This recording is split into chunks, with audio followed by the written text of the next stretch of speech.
Introducing Michaela 2018 Ducati Panigale V4. I've been mulling over a change from Thunderbird 4 for I suppose about 18 months or so. But what to change for? Triumph don't do a superbike triple anymore, so you've got to look elsewhere. The short story is, after much watching videos, reading reviews, comments, and generally doing a bit of research, I bought Michaela. Now, first thing is, have a guess why I've called her Michaela. Now, some folk think they are mad as a box of frogs, and they can be, like all the big sports bikes, you name it really. More so on the track, of course. And yes, you cannot go, legally of course, anything like their potential on the public roads, on the open public roads I should say. But you read that these get very warm, and it does, at prattling about speeds in traffic, yes it does. Certainly your inner left thigh gets a little bit warm, but at this speed, and today it's probably, I don't know, something like 16, 17 degrees max. It's fine, 50 mile an hour, it's fine. I suppose what I'm saying is really it's no warmer in general use than the Triumph, although the Triumph's electrics make it quite the 3-bar electric fire on the rear end, unless you have the modifications to the wiring done. At slow speeds it's pretty, shall we say, gentlemanly. It's not as smooth as a Honda VFR 800 V4, of course. It's a sports bike. It's a, let's be honest, it's pretty much a race bike on the road. And I've been told you'd be lucky to get more than about 110 miles to a tank full. Where I'm doing 51 top gear, I'm doing about 3,750 RPM, and it says, and of course these gauges on the economy are somewhat dubious you might say, but it's saying 59 to the gallon, so you know. There's one thing I have realised though, I haven't done many miles. I've done about 100 miles on her now. The weather's been shite as usual, British summer and all that, but of all the modes it's got, unfortunately it hasn't got a boat mode. So she's been stuck in the garage for about where are we now? Just under a week. And I apologise if I appear to be shouting because she is rather loud. It's a standard exhaust, it's all legal, passes all the emissions in a roundabout sort of way, it has to be said. Basically, at a certain RPM, at a certain, well it's done on kilometres, it works out at about 31 to 34 miles per hour. At a certain RPM, must be a valve in the exhaust and it shuts off the noise. That allows it to pass the ride by. Now I won't be going into everything, we're just going to enjoy her. This is my first Ducati, this is only my second Italian bike. The first one was a Pegaso 650 single, and that wasn't very good to be honest. The head gasket went in no time, so did the wheel bearings, the gearbox was awful, we were forever dancing uptown between third and fourth. But this is fine, I mean of course it's got oodles of torque, and I have been a bit idle really, I don't really change down a lot when I should be doing that. I do like the way, you probably can't see, maybe you can, the way this helmet shape and the mount of the camera is. It's really set up for a more sit of a big bike, so you won't see a lot of the bike. But I do like the way, I don't know if you can see, I'll try that, where the dash changes colour automatically when it gets dark. It goes to white on black, and it brightens up and it goes to black on white. It's probably easy to see in the white on the black, to be honest. Some of the details are a bit small, but we'll have a look around that later on. We'll find a nice quiet spot. We're in the Cotswolds anyway. We've just come up Fish Hill. Nothing too mad, because if there's a road within, I don't know, 30 miles, 40 miles of where I live, the bottom of Fish Hill, you could pretty much take this up to pretty much its maximum, I would say, for a short time. Of course, that would be illegal, and having taken 46 years to get something like this, I ain't going to throw it away. Yes, you would love to try it, but let's be sensible. It sounds awesome. It does get on your nerves after a bit, so I shall be looking for some newer earplugs. These cheapo bulk buy ones are not very good, to be honest, and they are literally one use, because if you go out for the day and you stop and take them out, they've pretty much had it. So yeah, they're cheap certainly, and they do the job for a short time. She's a lot more civilised than I think a lot of people make out. No, she's not a BMW tourer, of course not. She is in some ways a bit of a surprise. One of the downsides to modern superbikes, all the modes, yeah, it's interesting, and you can appreciate the money that's gone into all that. That's why these are not cheap. You know, the BMW S1000RR is arguably the best road bike in this class. Perhaps it's a bit dull because it's sort of appears to be a bit softer, but certainly easier from what I've read to lose your licence on, because you don't realise what you're doing. This has got, yeah, I don't want to go into that character mode or soul, but I'll say it just this once. Perhaps this has Ducati's history on electrics. I think that's a long time ago now, and I hope that is the case. The build quality is awesome so far. There is a couple of niggles, you know, I mean, nothing's perfect. There is a couple of niggles that I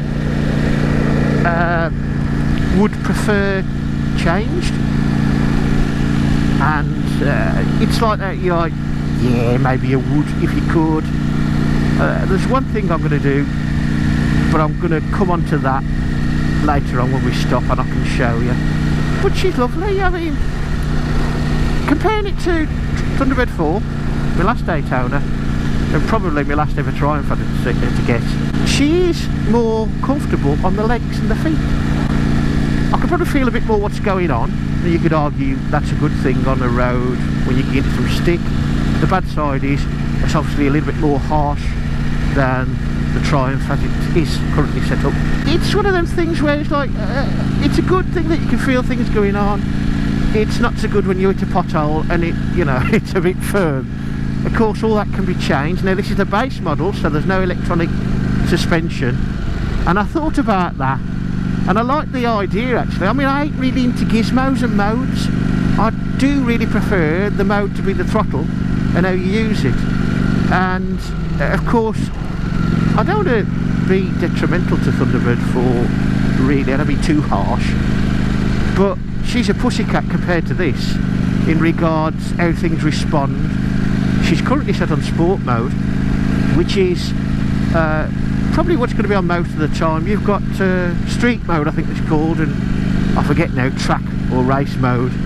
And within the modes you can alter the way, say, the thing throttles, say, 3 different positions, so like effectively soft, medium and harsh. But anyway, we're in the Cotswolds, and it is a rather nice day. A bit cloudy now, but yeah, going back to the comfort, shall we say. Oh, she's probably a little bit more wristy than the Triumph, although the Triumph wasn't the most comfortable. She's not as uncomfortable as my first Daytona. That was quite painful on the wrist. Legs and feet more roomy, I suppose because it's a thinner bike perhaps. I haven't obviously measured the height and position of foot pegs, and I won't be doing anything like that because you can get a bit too geeky. So you've got standard adjustable forks in the traditional way, no electronic ones. I did think about it, but you know, if you're buying new, roughly these are 20,000 quid. The S with the fancy suspension is another 5,000. So there's that to think of. And I didn't buy a new one because two things. One is within hindsight, the other one isn't. The wings, I know what they do at 190 mile an hour, but they're just something else to get in the way in the garage when you've got limited space. Fortunately, Michaela does fit in down the side of the other Land Rover, just with socks on the mirrors. It is very narrow. I mean, they always are, aren't they, Ducatis? I don't know why. I mean, I had a V-twin Honda GTR 1000 SP2, and it was a great bike, that was, but it was quite a bit of a lump, really, and it was wide. And then you look at a Ducati V-twin, you think, how did they get them so narrow? Going back to the, do you have the V4 and V4S? First off, you're saving a load of money. That makes it easier, of course, and cheaper, if cheap is the word. And I've just got this feeling that you'd also be playing around with it all the time because it's so easy, and you'd always be fiddling with it. I wonder where we can get through the high street of Stowe. Oh, by the way, folks, I'll say one thing: the mirrors are rather like Smellies, although not as bad. They do bounce around a bit. Stowe's quite busy today as well. Rammed? Well, near enough. Very pleasant place, Stowe. Let's see if we can get out into a quiet spot. I can tell you now, my legs get a bit warm. not too bad though. I have only got jeans on though, so if you got fancy riding trousers, armoured ones, perhaps it wouldn't be so bad. I've saved basically on the insurance having a second-hand bike, which I was never going to have a new one because them flipping wings, and they've softened it a little bit, it seems. You know, the initial take-up, if you like, they've softened the 2020 model on. I know they've made it easier to ride, but I don't find a problem with it, to be honest. Like most sports bikes, it's hard to see when you're turning. The value of the bike is less, it being just gone 2 years old. I think it was yesterday. Got 2,200 miles on it. Obviously you save because the value of the bike is less than a new one. Right, what are we going to go for, folks? Chipping Norton or Bleddington and Kingdom? I think we'll go Chipping Norton. But anyway, I keep distracting myself, don't I? So much to talk about, I suppose. But if you want all the fancy details on the technical side of things, the horsepower, the torque, which I can't remember. The horsepower is 214 at the crank. Top speed, I think the MCN test was about 195, just over. If you're ragging it round a track within an inch of its life, so to speak, you're looking at 60 miles to a tank full. She ain't going to be a cheap bike to own or run. You can make it more reasonable by, you know, shopping around like you can with anything. So do shop around, do be careful. The annoying thing was that about 6 weeks ago when I started thinking again, and I thought, right, the trouble that it's been is there's nothing second-hand been around. But I found this one at Ducati Aylesbury. You may have seen the video, I went down on Thunderbird 4. I didn't get a vast amount for Thunderbird 4, but they did pick up Thunderbird 4 and deliver Michaela for me, which is something they don't normally do. They didn't charge me anything for that. It's about a 75 mile each way trip to do that. I have read some of the handbook. I'm still making my way through it. I haven't altered any modes.